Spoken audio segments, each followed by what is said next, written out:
2 महिन्यात बोलायची संधी गावली नव्हती. आता इथे जरा गंमतच करूया म्हणून वाळल्या पाल्यावर सुद्धा पाय न देता दबकत दबकत दबकत आलं आणि वाकलेल्या नाग्याच्या पाठीवर हात टाकला. नाग्याला वाटलं मसच सुटली.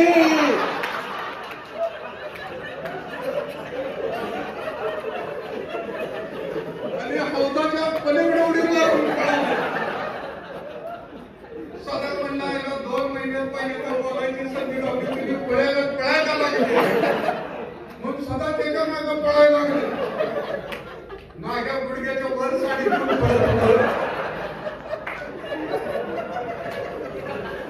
पहिल्या म्हणला तिला लोटणं तर घालायचा. वारातून उडाणाऱ्या वासराचा कासरा धरावा तसं पळणाऱ्या नाग्याचा बदल झाला. नाग्या घरा घरा घरा घरा म्हटलं साडी तिथंच टाकून सदाच्या धिनात सुद्धा नव्हतं की साडीच्यात नागे असत. आणि नाग्याच्या मनात सुद्धा नव्हतं की आपल्या चौकात मस्त